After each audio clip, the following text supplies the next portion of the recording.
तो hello guys, welcome to त्रिशुका।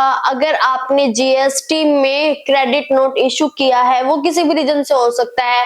आपने over value कर दिया है इनवॉइस में, या फिर आप जीएसटी का रेट लगाने में आपसे कुछ गलती हो गई है, या फिर आपका जो भी उसमें गुड्स हैं उसको आप रिड्यूस्ड करना चाहते हैं, यानी कि आपने जो अब तक सेल की उसका सेल रिटर्न आपके पास आ रहा है और आपने उस पर क्रेडिट नोट इशू कर दिया है। तो इसको क्रेडिट नोट को आपको अपनी जीएसटी में दिखाना होता है। आप इसको जीएसटी R1 में अपनी सेल से कम करके दिखाते हो। तो आपको तो अपना ये जो क्रेडिट नोट में आपने तो अपनी जीएसटी R1 में इसको दिखाना ही होता है, लेकिन इसकी एक कंडीशन होती है कि जो आपके रिसीवर है उनको भी अपने को रिवर्स करना होता है। इसमें बहुत ही बड़ा मेजर चेंज हुआ है, जो कि हमारा 55th जीएसटी काउंसलिंग मीटिंग में हुआ है अनाउंस। तो अब आपको इसको समझना बहुत ही ज्यादा जरूरी है, क्योंकि अगर आप अभी अपना जीएसटी रिटर्न भरोगे और क्रेडिट नोट इशू होगा, या फिर वो चाहे आपने किसी पे इशू किया हो या आप पर किसी ने इशू किया हो, दोनों ही केसेस में आपको इसको अच्छे से समझना जरूरी है जीएसटी रिटर्न फाइल करने के लिए। इसलिए अब आगे वीडियो में आप एंड तक बने रहिए और नीचे शेयर के बटन से इसको अपने फ्रेंड सर्कल में शेयर कर दीजिए, जो भी जीएसटी रिटर्न फाइल करता है उनको। तो अब चलिए मैं आपको एक एग्जांपल के साथ समझाती हूँ। एक पर्सन है राम और एक पर्सन है श्याम। जो हमारा राम है उसने सेल की है शाम को। जो भी उसने गुड्स सेल किए हैं उसकी क्वांटिटी है जैसे कि 10,000 और उसका जो रेट है वो है 100 रुपए। तो हम अब एक इनवॉइस इरेज करेंगे। जैसे इनवॉइस में हमारा क्या होता है, क्वांटिटी, रेट और उसकी जो भी वैल्यू है वो। तो हमारी जो क्वांटिटी होगी वो तो है 10,000, हमारा जो उसका रेट है वो है 100 रुपए, तो उसकी जो वैल्यू है वो हो गई 10 लाख रुपए। तो ये ऐसे हमारा इनवॉइस रेज होता है। अब आप एक चीज समझ लीजिए, जैसे कि ये इनवॉइस मैंने सिर्फ आपको एग्जांपल के लिए ही बताया। इसमें सेलर के और जिसने भी परचेज किया है उसकी सारी पर्सनल डिटेल होंगी, एड्रेस वगैरह सब इसमें मेंशन होगा। उसके बाद अब हम बात करते हैं जीएसटी की। इसमें जीएसटी रेट भी मेंशन होगा। जैसे अब आप लगा लीजिए जीएसटी रेट हमने मेंशन कर लिया 18% आईजीएसटी से, तो वो हो गया 1,80,000 रुपए। तो उस इनवॉइस की जो टोटल अमाउंट होगी वो होगी 11,80,000 रुपए। होता क्या है कि जैसे कि अब शाम के पास आपका जो भी गुड्स है वो पहुंच गया है, लेकिन उसको उसमें कुछ डिफेक्ट नजर आ रहा है या फिर कुछ इश्यू है उसको उस गुड्स के थ्रू। तो वो राम को बोलेगा कि आपके जो भी गुड्स हैं जिनकी वैल्यू 10 लाख रुपए है, उसके बदले मैं आपको सिर्फ 8 लाख रुपए ही दूंगा।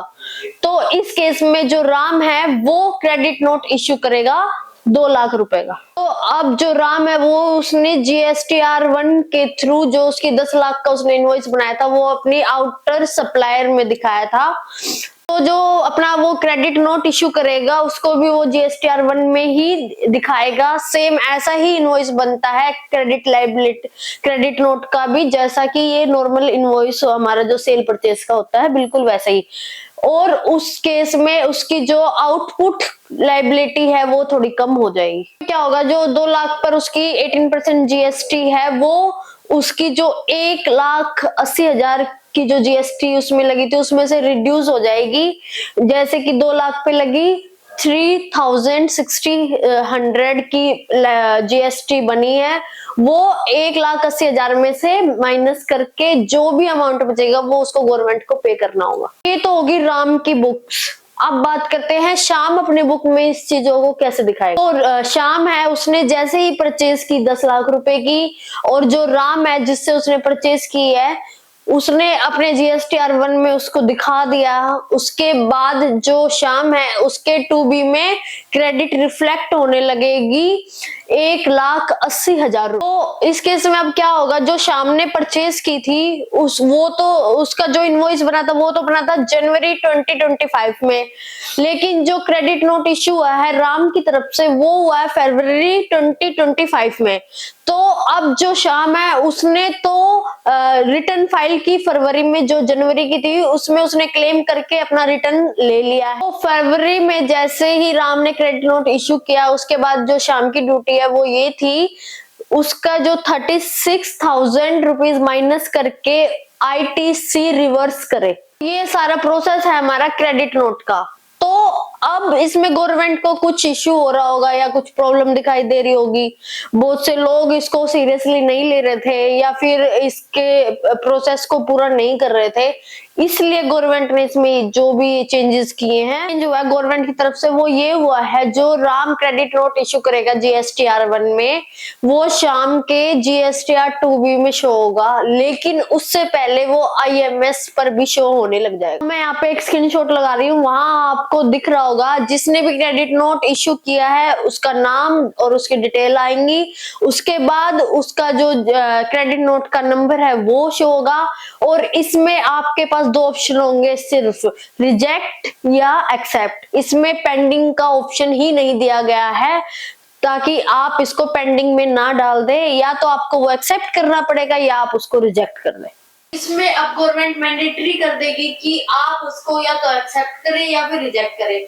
अगर इन केस अगर आप उसको एक्सेप्ट करते हैं तो डायरेक्ट आपकी जो 2B है उसमें उसको आपको रीजनरेट करना पड़ेगा, और उसमें आपका जो ITC रिवर्स है वो ऑटोमेटिक शो हो जाएगा, जिसके बेस पर आपकी 3B फाइल होगी। केस अगर आप इसको रिजेक्ट करते हैं तो जो राम है उसकी जो उससे नेक्स्ट मंथ की जो 3B फाइल होगी उसमें उसकी जो उसको इंक्रीज करके उसमें उसको शो कर दिया जाएगा, जो भी उसकी अमाउंट होगी या फिर जो भी कुछ होगा वो इंक्रीज होके ऐड होके आपको मिलेगा। ये सारे चेंजेस हुए थे कि इसमें पेंडिंग का ऑप्शन हटा दिया, लेकिन अब इसी के साथ साथ गवर्नमेंट इसको कंपलसरी ही कर रही है एक्चुअल में, ताकि सब इसको एक्सेप्ट करे। क्रेडिट नोट में तो खासकर ये चीजें की जा रही है। तो यही सारी अभी काउंसलिंग जो हमारी मीटिंग हुई थी उसमें डिस्कस हुआ था। अगर आपको हमारी वीडियो अच्छी लगी हो तो please like share and comment करें। Thank you so much.